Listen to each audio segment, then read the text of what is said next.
Hello दोस्तों, आइए स्वागत है आप सभी का अपना इस YouTube channel GNV study centre में दोस्तों। और मैं हूं पप्पू पहाड़ी यादव। आज की इस वीडियो में आप लोग के लिए मेंसुरेशन क्षेत्रमिति पार्ट 5 के वीडियो लेकर आए हैं दोस्तों। इससे पहले पार्ट 4 तक वीडियो मेंसुरेशन के करा दिए हैं और आज की इस वीडियो में त्रिभुज से जो भी क्वेश्चन एग्जाम में बनने वाला है, त्रिभुज से जो भी रिलेटिव क्वेश्चन आएगा एग्जाम में, कोई भी प्रकार के त्रिभुज हो उससे संबंधित कोई भी क्वेश्चन आएगा तो आज की इस वीडियो के बाद क्लियर हो जाएगा दोस्तों। ऐसा ना हम बताएंगे, इसके लिए कुछ खास लॉजिक कि आप लोग कोई एग्ज़ाम हो या टेस्ट सीरीज हो, कहीं पर भी गर्दा अपने से मचाइएगा, उड़ाइएगा दोस्तों।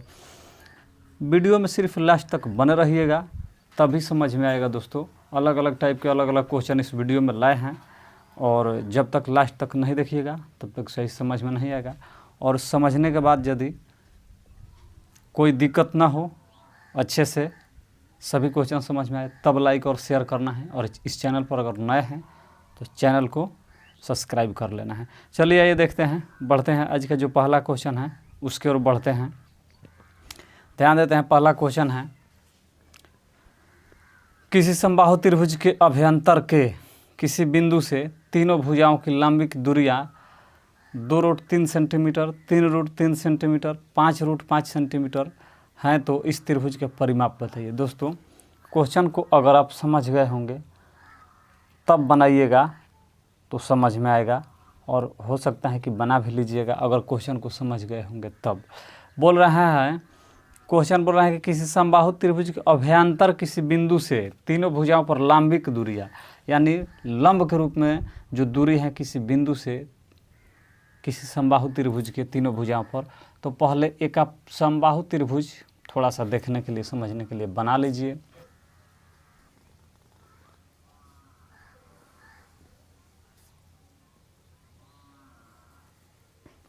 मान लीजिए ABC एक समबाहु त्रिभुज है,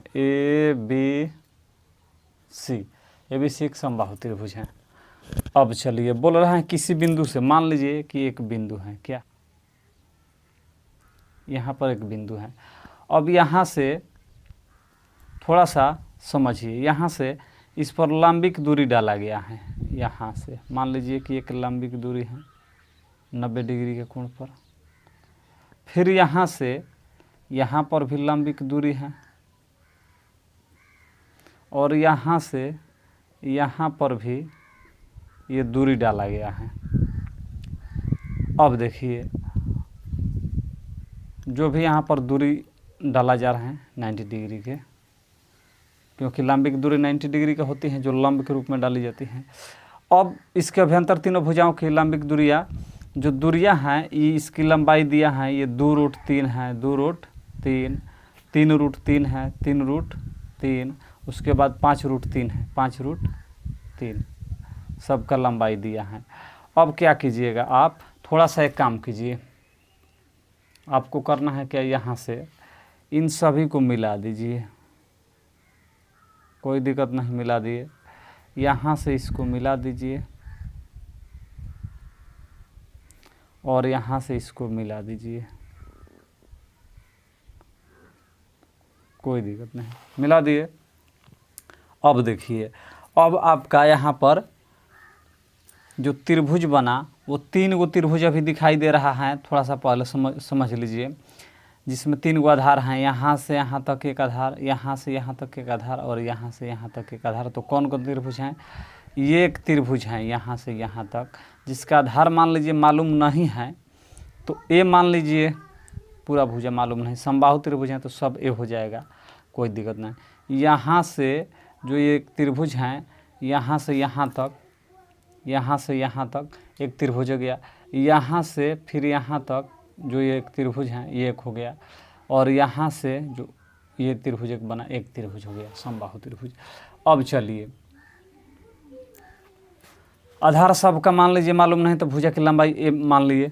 अब आपको क्या करना है, सीधा सीधी बात है कि अब इसका क्या निकालना है, परिमाप पूछा है ना, तो परिमाप ज्ञात करने के लिए क्या कीजिएगा, पहले थोड़ा सा एक बात ध्यान दीजिए, सबका जो आधार है, इस त्रिभुज का आधार ए मान लिए हैं, इस त्रिभुज का आधार ए और इस त्रिभुज का आधार ए, भुजा जो हैं समबाहु त्रिभुज हैं, सबका बराबर होगा। अब देखिए, अगर इसकी क्षेत्रफल की बात की जाए तीनों भुजा के, तो आपका ऊंचाई दिया है, ऊंचाई दिया है। और किसी भी त्रिभुज का क्षेत्रफल अगर ज्ञात करना हो 1/2 आधार गुणा ऊंचाई कीजिएगा तो उसका क्षेत्रफल आ जाता है। तो यहाँ पर 3 गो दिया है ऊंचाई, 3 गो त्रिभुज बन रहा है, 3 गो ऊंचाई दिया है। यहाँ से यहाँ तक एक त्रिभुज जिसमें ऊंचाई दिया है, यहाँ से यहाँ तक एक त्रिभुज जिसमें ऊंचाई दिया है, यहाँ से यहाँ एक त्रिभुज जिसमें ऊंचाई दिया है। तो ऊंचाई दिया है तो त्रिभुज का क्षेत्रफल क्या होगा, 1/2 आधार, आधार ए गुणे ऊंचाई, ऊंचाई कितना है तो पहला वाला में 2√3 है, कोई दिक्कत नहीं। अब आइए जोड़, फिर इस वाले त्रिभुज के क्षेत्रफल 1/2 गुणे आधार ए ऊंचाई कितना दिया है 5√3, कोई दिक्कत नहीं, प्लस इस त्रिभुज के क्षेत्रफल 1/2 गुणे आधार और गुणे ऊंचाई कितना दिया है 3√3 दिया है, इसका ऊंचाई 3√3। अब चलिए क्षेत्रफल निकाल रहे हैं, क्या निकाल रहे हैं क्षेत्रफल। सब में 1/2 हैं, सब में 1/2 और ए 1/2 कॉमन है। तो 1/2 और ए कॉमन लीजिएगा तो a/2 आपका कॉमन हो जाएगा। अब बचा क्या, तो बचा 2√3 बचा, 2√3। थोड़ा सा यहाँ पर एक बात ध्यान दीजिए, ये सबका क्षेत्रफल जोड़े हैं तो क्षेत्रफल क्या होता है, एक किसी भी समबाहु त्रिभुज के क्षेत्रफल निकालिएगा तो √3/4 गुणे भुजा स्क्वायर होता है। क्या होता है, √3/4 गुणे भुजा स्क्वायर होता है। तो इसके बराबर सबका क्षेत्रफल के बराबर इसका क्षेत्रफल हो जाएगा, तीनों त्रिभुज के क्षेत्रफल के बराबर क्षेत्रफल हो गया √3/4 इंटू भुजा स्क्वायर, क्योंकि क्षेत्रफल निकाल रहे हैं सबका जोड़ रहे हैं तो क्षेत्रफल √3/4 इंटू भुजा स्क्वायर होता है समबाहु त्रिभुज का। ये समबाहु त्रिभुज है। तो अब 1/2 ए कॉमन ले लिए तो a/2 हो गया, बचा यहाँ पर 2√3, फिर यहाँ पर क्या बचा प्लस में 5√3 बचा, फिर प्लस में यहाँ पर क्या बचा 3√3 बचा, यही ना बचा, बराबर में हो जाएगा √3/4 इंटू भुजा स्क्वायर। अब चलिए अब क्या करना है आपको, इस a से ये एगो ए हट जाएगा, इस 2 से ये 2 चला जाएगा। अब यहाँ पर क्या बचा 2√3 5√3 3√3, तो 2 से 2 कटा, एगो ए से एगो ए कटा, 2√3 5√3 3√3 बचा। तो सबको जोड़ लीजिए, 2 3 2 5 7 3 10, 10√3 हो गया, 10√3 बराबर इधर क्या बचा है √3/2 एगो ए बचा है, एगो ए बचा है। अब √3 से √3 चला जाएगा, ये उधर भट्टे में करके मल्टीप्लाई कीजिएगा तो क्रॉस मल्टीप्लाई कीजिएगा तो 10 दूनी 20, 20 ए हो जाएगा, 20 ए बराबर 20, यानी एक भुजा आ गया 20। जब ए बराबर एक भुजा 20 आ गया तो परिमाप 3 गुणा भुजा हो जाएगा, तो इसलिए परिमाप कितना हो जाएगा, परिमाप बराबर 3 गुणा भुजा होता है, एक भुजा 20 आ गया तो 3 गुणा 20 कर लीजिए, 60 मीटर आ गया। कितना मीटर में सब दिया है, सेंटीमीटर में तो 60 हो गया परिमाप। तो किस ऑप्शन में है आप देख लीजिए, परिमाप आ गया 60, ये ऑप्शन में सही है, पहला ही ऑप्शन सही हो जाएगा दोस्तों। तो हम उम्मीद करते हैं कि आसानी से समझ में आ गया होगा। क्वेश्चन बहुत ही वीवीआई हैं दोस्तों और लाजवाब हैं। चलिए बढ़ते हैं, इसके बाद आगे बढ़ते हैं। अब देख लेते हैं अगला क्वेश्चन। बोल रहे हैं समबाहु त्रिभुज की ऊंचाई √12 सेंटीमीटर है, कर्णी में दिया है, तो इस त्रिभुज के क्षेत्रफल क्या होगा। देखिए आपसे पूछा है एक समबाहु त्रिभुज की ऊंचाई √12 सेंटीमीटर है, तो इस त्रिभुज के क्षेत्रफल क्या होगा। तो देखिए ऊंचाई, समबाहु त्रिभुज की ऊंचाई का सूत्र क्या होता है, बताए थे आप लोग के लिए पार्ट 1 के वीडियो में, √3/2 गुणे भुजा होता है। क्या ऊंचाई का सूत्र √3/2 गुणे ए होता है, ये क्या ऊंचाई के बराबर। तो ऊंचाई कितना दिया है 12 दिया है। अब आप ज़रा यहाँ से इससे कटा भी सकते हैं √3 से 12 को, तो 3 चौका 12 √4 हो जाएगा, √4 होगा और इधर 2 बचा है तो क्या हो जाएगा, ये आ जाएगा आपका बट्टे में है, ये उधर जाके गुणा हो जाएगा तो a बराबर 2√4 हो जाएगा, a बराबर 2√4 आ गया। अब आपका क्षेत्रफल ज्ञात करना है। क्या ज्ञात करना है, क्षेत्रफल। तो समबाहु त्रिभुज का क्षेत्रफल क्या होता है? क्षेत्रफल बराबर √3/4 गुणे भुजा स्क्वायर। तो भुजा तो आ गया आपका कितना, ए आया है 2√4 आया है। यहाँ से 2 इसका निकालिएगा, इसमें से 2 बाहर, तो 2 गुणे 2 यानी 4 हो जाएगा।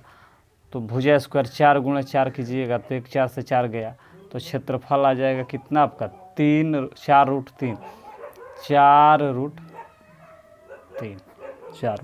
किस ऑप्शन में है 4√3? तो 4√3 पहला ऑप्शन में है, वर्ग सेमी हो जाएगा। क्षेत्रफल है तो कुछ नहीं करना है, क्षेत्रफल अब यहाँ से √3/4 इंटू भुजा स्क्वायर, जो भुजा आया है उसका स्क्वायर कर लीजिएगा तो आपका आ जाएगा। चलिए देखते हैं नेक्स्ट क्वेश्चन, बढ़ते हैं आगे, देख लेते हैं अगला क्वेश्चन क्या है। एक समबाहु त्रिभुज की ऊंचाई 8 सेंटीमीटर है, तो इसका क्षेत्रफल कितना होगा? देखिए, तो समबाहु त्रिभुज के ऊंचाई का जो सूत्र होता है, फार्मूला, वो बताए थे आपसे पार्ट 1 के वीडियो में। ऊंचाई का फार्मूला होता है √3/2 इंटू ए होता है ऊंचाई का फार्मूला। ऊंचाई आपका दिया है 8 दिया है, तो यहाँ से अगर आप इसको निकालिएगा तो ए बराबर, ये 2 8 16 हो जाएगा, 16√3 हो जाएगा, 16√3। अब आपसे पूछा है क्या, क्षेत्रफल पूछा है, क्षेत्रफल कितना होगा?